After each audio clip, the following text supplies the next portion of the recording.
Welcome back to the Farm2Table Show. Today we are talking about bridging the divide between environmentalists and farmers. Good morning, everyone. Good morning, all. Come on in. It is time to get the day started. Especially welcome to my morning crew. Hoping everyone's day is off to a great start. It is Tuesday, April 1st. You all know what you all know what today is, so be watching out for the pranksters. Be watching out for those who might be up to a little bit of hijinks today. The jokes and all that stuff. I even started to pull one myself, but well, decided against it. We try to be a little fun around here, but yeah, no need to scare anybody first thing this morning. Anyway, so as y'all can see, things look a little different maybe on y'all's end and my end. We have decided to try the vertical approach, see how it works out, and you know, see what happens. And I've got the old chat scrolling in the box there, so I hope everybody can read that. But good morning, Teresa Jukowitz. Good morning, Scotty. Brother, I hope the procedure went well yesterday. I mean, you're here with us on the screen, so I'm assuming at least went somewhat well. So anyway, we're going to go ahead and get this kicked off and get through the morning. So let's go on over and check in with Jack and get the redneck weather report. It'll be a little weird. The share screen is a total different thing here. Let's see. There we go. That up where y'all can see that. Good morning, rednecks. It is 48 degrees this morning, April the 1st, 2025. Got 11 mile an hour south-southeast wind, making it feel like it's 43 degrees, but we're going to get all the way to 79. God bless y'all. We'll see you again tomorrow. And there is a chance of storms this evening. Old Jack threw in a curveball there on the end of it. Good morning, Robbie at the Wild Huckleberry. Glad to see you in.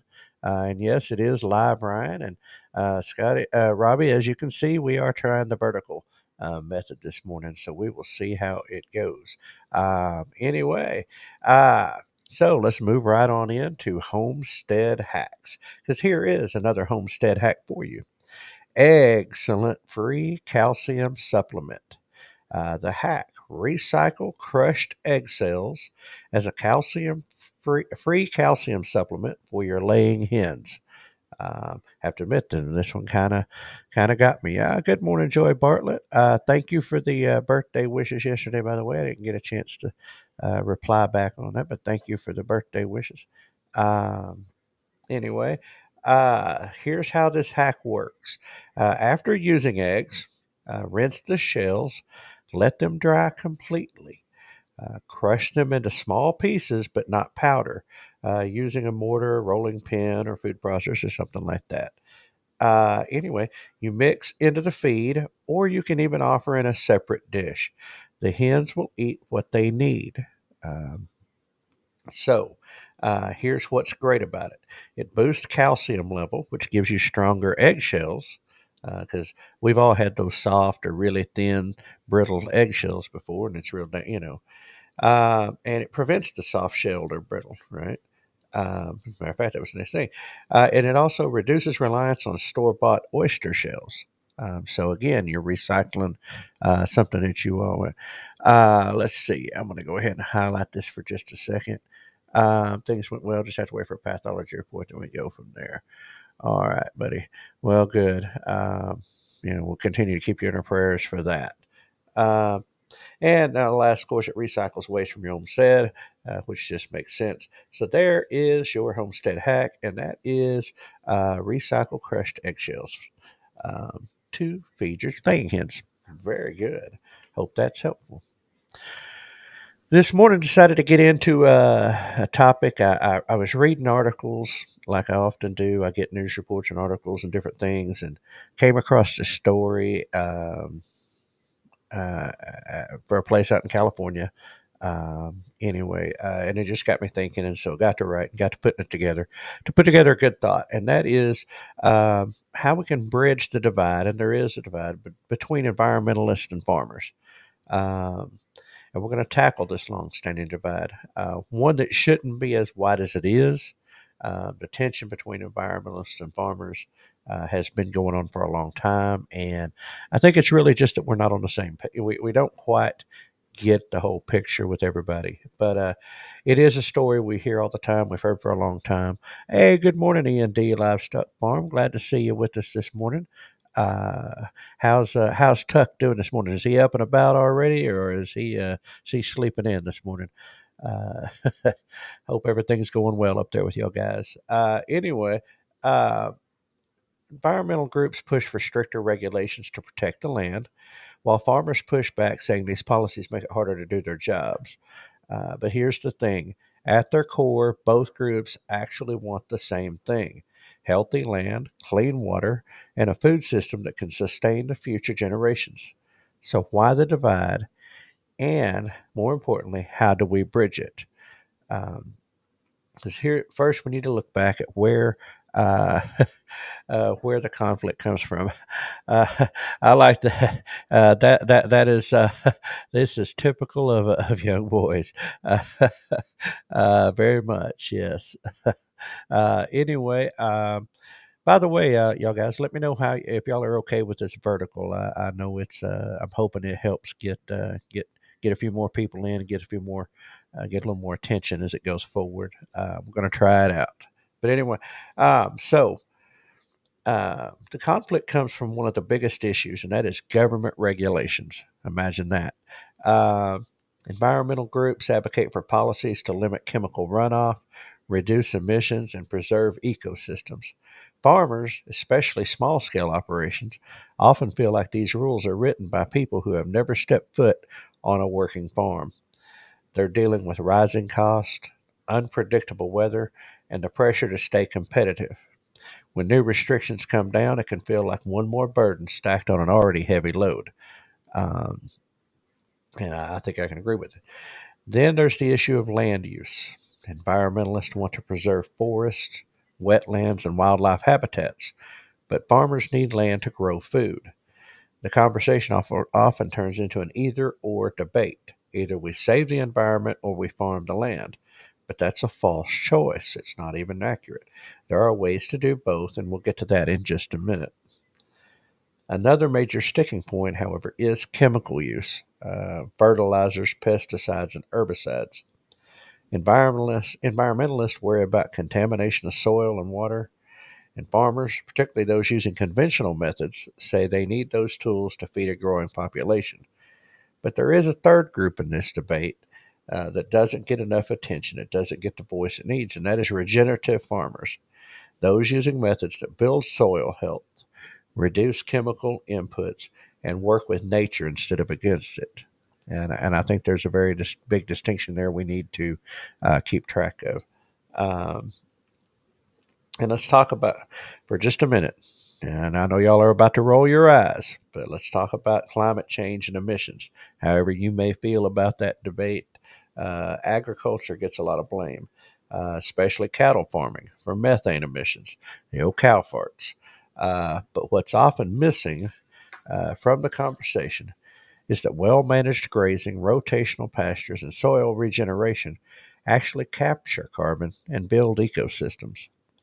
Yet instead of supporting regenerative models, policies tend to lump all farmers into the same category, treating small, diverse farms the same as massive industrial feedlots, and that's part of the problem. Now, here's where we can find some common ground. The good news is there's already a middle ground, and more farmers and environmentalists are waking up to it. The real divide isn't between farmers and environmentalists, it's between industrial farming and regenerative farming. Regenerative agriculture offers solutions that align with both environmental and farming interests. Cover cropping, uh, put that up there and let y'all read that. Regenerative, so let's see, that's where I was at. Cover cropping prevents erosion, retains moisture, and builds soil health. No-till farming reduces soil degradation, increases carbon sequestration. Um, and good morning, Tracy, Tim. Glad to see you all in. No-till farming reduces soil degradation, increases carbon sequestration. Rotational grazing improves pastures, restores soil, and cuts down on feed costs. And silvopasture and agroforestry integrate trees and livestock, enhancing biodiversity and reducing carbon footprint. Now, these aren't just green ideas, they're practical solutions that make farms more resilient, reduce cost, and improve yields over time. And I think that every farmer out there wants those things. How big or small a person is, I think they want that. Now, here's where the narrative and why the narrative needs to change. The biggest problem is the oversimplified narrative. When media or policymakers paint all farmers as environmental threats, they miss the fact that many farmers are the best stewards of the land.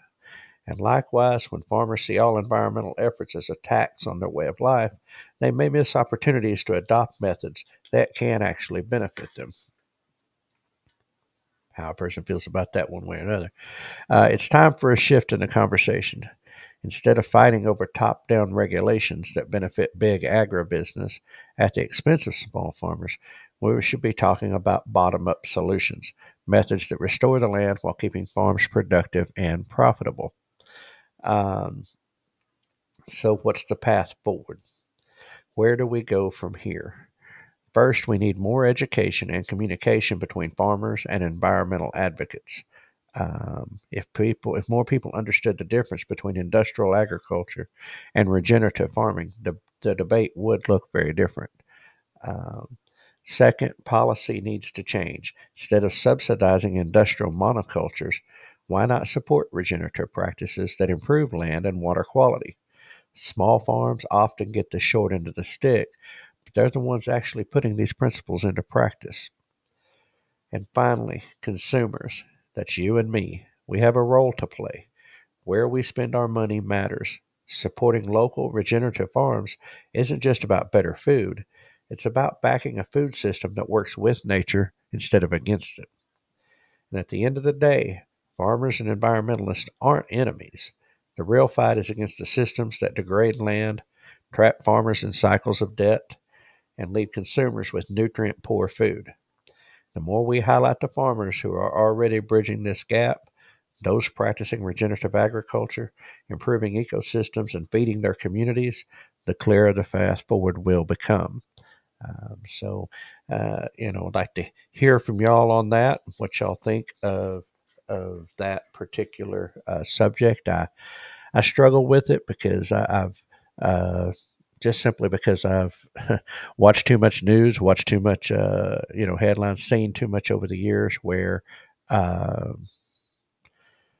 uh, I guess it's the picture painted, but you have uh, the people in the environmentalist movement, and like any movement, they have those that are well-meaning and actually want to help, and those who are maybe a little extreme go to one side or the other, and uh, those two things happen. And I think there's something to be said for the monoculture. I'm going to go back to Scotty's comment there, and that is they can make safe chemicals and pesticides, but they decide not to. Um, well, yeah, and I would not disagree with that. I think a lot of it has to do with, they just go with what's, we've seen this, and I don't want to get too far off into the weeds on that, pun intended, but they, you know, um, it's cost saving methods for them, but it's uh, not what they want to do. And I think that's where coming into hacks, coming into homegrown, natural solutions make it easier. And good morning, Lisa. Glad to see y'all there in the Philippines. Keith and Melly will be there soon. But anyway, so it's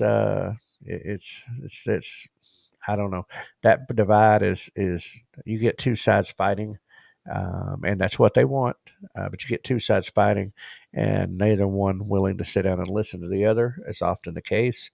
And as was pointed out, that actually there's more in common than most are willing to admit. Now, we've had several discussions about the difference between rotational grazing and rotational crops and regenerative farming versus the industrial farming, and that's a big deal. We I like, I've had several conversations, some at the expo and one since, about people that are rotating, starting to practice regenerative farming, rotational grazing, um, with what would be considered non-traditional um, ways of doing business. One of those, is they're beginning to they're working on rotational grazing and regenerative practice behind that with bison. And the conversation I had just yesterday was somebody who's going to try, they're going to begin, they're putting the things in place to uh, uh, rotational graze goats.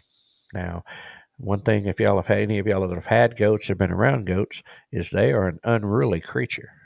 They kind of tend to do what they want to do. Uh, the other side of this is the bison. Now, I'll admit I was taken back I don't know that much about bison other than they are a wild animal. They have the wild tendencies. They're not going to go away, and they tend to go where they want to go. And same thing with goats. They tend to anybody that's ever tried to herd goats, it's a process. Well, the basic premise from both of these people was that yes, we understand that. So you set the system up that allows them to be themselves, allows them to move the way they would move. You just control where that is. You set the rotations and you set the paddocks up in a way that falls into their natural grazing habits and accounts for their wildness, if you will. And so I thought, it's really interesting. I'm curious to see how both work out. But it's a curious thing of adapting to the system to the animal that you're trying to work with, keeping in mind its natural habits, keeping in mind its uh, tendencies and its natural tendencies, and working with that instead of against it. And oftentimes we try to take a one size fits all approach. Here in this particular subject today with farming, I agree. Regulations and subsidies and all of those things they tend to go with a one size fits all approach because it's being led by uh, absolute Scotty. I'm going to share that. You were just you're back today, and you're making up for being gone for a day with just some really good comments, as you always have, Scotty. They need to learn to work together for the better good both sides. Fighting gets them nowhere. That's correct. And that is a big deal. If we would learn to listen to each other and learn to figure out solutions instead of always fighting and always, just for the sake of fighting. Uh, but that's a different. I'm not going to get into the whys of that, but let's just say that that's it's what some people may want. Um, and but so I'm interested to see, and that's where homesteaders and farmers that are actually care about their land, care about their animals, and want to do it. And the ones I've met, especially in the homesteading community, are there. Uh, they're always looking for ways to innovate. They're always looking for ways to adapt. They're always looking for ways to make things better for their animals, better for them, get better production, take care of their land that they have. Because many, not all, but many homesteaders, and most of the ones you meet, don't have huge tracts of land. They're usually smaller. And so they have to do more in a little space. And, that was one of the conversation interviews back last year with Joel Salatin when we were talking. And he even wrote in his book, that he's got a large, fairly good size. Polyface is fairly large. And he said that's great, and he likes to see those farms. But he said he's more interested and he's more fascinated with what somebody does on 5 acres than what they do on 500. And that is learning to work within the space that we have. And I'm a slightly under 5 acre property, and I've got two houses on it and a pond, and so and as well as some wooded area. So my available space is limited. So anything I do has to be scaled to that, and that's another thing that farmers and homesteaders need to be aware of is not over stressing the land they have, and that happens in industrial and monocrop farms, is the stress of the land. You got to look at what your land can support and figure out ways to make it work for what you want. For me, as the small acreage I have, it all has to be to scale. I can't have huge amounts of anything. So we have to adapt. But keeping in mind, like I said, there are things that farmers can do that work better, with the environmentalists, and environmentalists can work better with the farmers. But that's just kind of where we're at. See, Tracy says they are working on being more efficient with space. And that is a thing that is a challenge, Tracy, and that is something that. Good morning, Ed Kirkpatrick. Glad you've been listening in. Um, the more efficient we are with the space, the better we properly use it. Now, uh, you know, and particularly those who garden,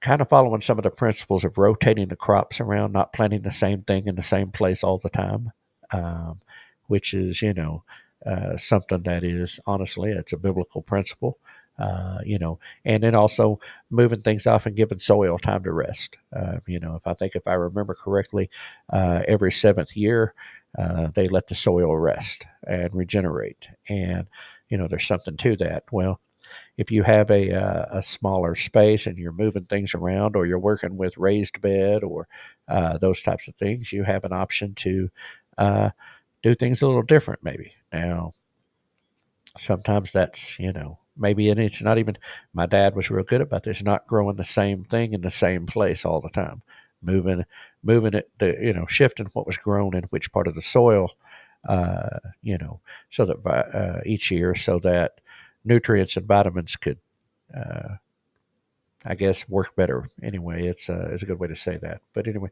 adaptive practices. But anyway, Ed, has the rain and all that stuff left Georgia? Or are y'all still getting some of that rain down there? We had a break, and now this week we've got storms coming in up here. Let's see what we got here. Last year, I covered an area with a tarp, and we'll plant this year.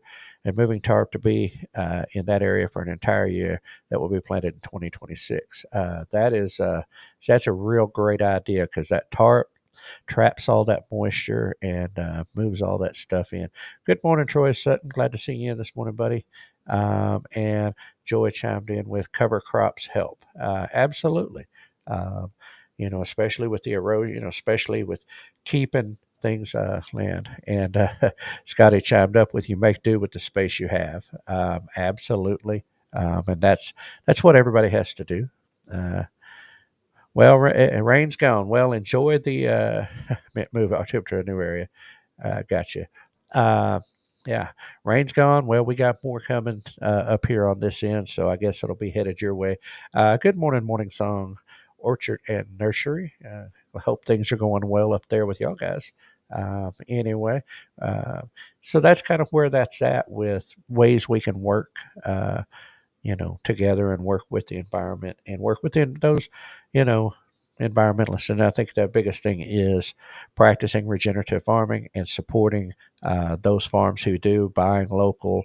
You know, that's the industrial farming and the monocrop, and just where it just destroys acres of land, and it's not good practices and stuff. That's, we need to change the conversation on our end. And so anyway, that's that. Let's move on to the tip or quote of the day. Okay, y'all got rain overnight up there. Good. Well, everybody's needing some. I know I was happy to see what we got, but I know our next uh, our next 3 or 4 days between now and Sunday, it's supposed to be pretty heavy and storms and whatnot. So April showers are en route. So we are in April now. So there we go. So anyway, the quote of the day: the greatest fine art of the future will be the making of a comfortable living from a small piece of land. And that was said by Abraham Lincoln. And I think that was kind of in line with what we were just talking about. That is a great art, and so I think that we need to look into those avenues. Anyway, um, let's get into upcoming events. We will go over some things going on. Yeah, we got enough. We got a few minutes. All right. April 12th, I'm going to start with that one. New Beginnings Homestead Expo, April 12th. That's at Trinity Church in Nowata, Oklahoma. Chris Reeves is the guy heading that up. He's the pastor there. Let's see. Host Robbie, y'all got a flood watch from 1 a.m. Thursday to 10 a.m. Sunday. I expect I'll be getting one coming in. I know we've had warnings on the weather. Hey, good morning, Donald and Lisa. Good morning, Money Pit. Glad to see you in this morning. Thanks for jumping on with us. Anyway, the New Beginnings Homestead Expo, April 12th, Nowata, Oklahoma. Um, my friends over at the nursery there. I don't know. You might go on to Facebook and look that up. New Beginnings Homestead Expo. I don't know if y'all are booked already, but I know they have vendors there, and I don't know, that may be a place to for y'all if you're looking for a place to go do something. It's Chris and them have been doing this now for a couple of years. Last year they did, I think, two, and now that we're starting this year. Keith and I are going to be up there speaking. Dwayne Hall. Let's see, Stuart and Ashley Klaus from Restoration Farms. Uh, let's see, Bridget Nichols from Pharmacy Barn to Table, Lorraine Shehock will be up there, as well as TNT Homestead and a few others. It's looking to be a really great event this year, and trying to help this one grow and trying to help this one because we think there needs to be more of these small single day events, and the fact that the church is involved and everything with this one is even better. But anyway, so New Beginnings Homestead Expo, Nowata, Oklahoma. And we'll be talking more about that over the next coming 10 days, 11 days. Uh, the Shindig Ozark Living Expo, April 25th and 26th at Newton County Fair and Rodeo in Jasper, Arkansas. It's a 2-day event. It's absolutely 100% free. The only thing they ask is a donation for parking. And I am aware, know that Zach Bauer with an American Homestead is going to be speaking there and presenting there both days. So that'll be at least when I know one person that's going to be there, and Zach puts on great classes with good information. So if you're up in that area or looking for a place to go that weekend. The Homestead Conference is the same weekend, April 25th, 26th, in Waco, Texas. This is a first-year event, but man, have they went out and got the lineup. Joel Salatin, Roy Feek, Sean and Beth Dougherty, Holly Hickman, just to name a few. It is a first-year event, so if you're in the Waco, Texas area, Central Texas area, or willing to travel a little bit, that'll be a great event there in Waco. Homesteading and Outdoor Expo, the Barn at Oleander in Port St. Lucie, Florida, is April 26th from 9 to 5. That will be another great event. Let's see, put that there. That weekend, of course, is our much talked about, much discussed 10 Killer YouTube meetup, April 25th through the 27th at Lake 10 Killer, Oklahoma, Cherokee Landing State Park in the Creek Shelter. RSVP to 10 Killer YT Meetup at gmail.com. Uh, uh, the Gillums are kind of heading that up, and they've got a few people working with them. But that email address right there will get you in. You need to RSVP if you're going one day or all days, or if you just got questions. 10 Killer YT Meetup at gmail.com. Next up, Mid America YouTube Meetup, Lake Eufaula State Park, Deep Fork Campground Pavilion, which is where the Nature Center is at, May 16th through the 18th. MT Homestead is the host of that. You can reach them at mthomesteadok at gmail.com. Find out more information about that. And let's see where we're at here. The fifth annual Shed, I think that is Shed, Sned. Anyway, Farm Homestead Festival, May 17th in Garland, Kansas. I don't know much about that one, but it is something up in that part of the country. June 6th and 7th, the Homestead Festival, Hardison Mills near Columbia, Tennessee. That's on Roy Feek's place. That's another large event with a massively great lineup. Would love to be able to make that one, but it's not going to happen this year for us. But anyway, perhaps next year. But anyway, that's another good event there. June 27th and 28th, Modern Homesteading Conference in Coeur d'Alene, Idaho. June 27th and 28th. You can go to modernhomesteading.com. That's a big event out there at the end of June. Has a lot of great speakers. So if you're out in that part of the country. And then we take a little break and pick back up first weekend of September. Ozarks. Let me rephrase that. Ozarks Homestead Expo in Marshfield, Missouri, September 5th and 6th. That is another great event. We will be there at that event. Looking forward to seeing everybody there. And they have a great speaker lineup, very large attendance. Been going since 2019. So looking forward to another great one there. September 26th and 27th, Oklahoma Homestead Rendezvous at the Southeast Expo Center in McAlester, Oklahoma. That one is shaping up to be a great event this year. It was really good last year. And yes, it would be fun to be able to go to each one of these, Money Pit. It absolutely would. Although I ain't gonna say impossible, but the weekend of April 25th and 26th, it is definitely impossible to go to all of them. But it would be a fun, and Keith and I lament that all the time, that it's just not possible. But man, wouldn't it be great? And so yeah, and then of course the last one, Homesteaders of America Conference, October 10th and 11th, Front Royal, Virginia. I checked in. That's a big one. That's the granddaddy of them all, and the one that kind of got it all started. They have the lineup is incredible, and they have a huge amount. And I did check the other day, there are tickets still available. So it is still possible to go. It's $50 for, I think, or 75. I can't remember. Either way, there's still tickets available for that one. So anyway, well, folks, that is a wrap for today on the Farm to Table Show, morning edition. Thanks for joining us as we strive towards building stronger communities for now and in the future. If you enjoyed today's episode, don't forget to hit that like button. Give us the old thumbs up right there. Share it with your friends. Most importantly, share it with your friends. And subscribe to our channels on Facebook, YouTube, X, and Rumble. It is the best way to stay connected and help grow the conversation about food, farming, and community. I would add, please continue to share out. We're sharing out every day, but continue to share out that we have the new channel, the Farm to Table Show. And the Farm to Table Direct show is no longer going to be used. So if we can get everybody over here, that'll be great. But anyway, until next time, keep your roots deep and your vision growing. Good food starts with great people just like you.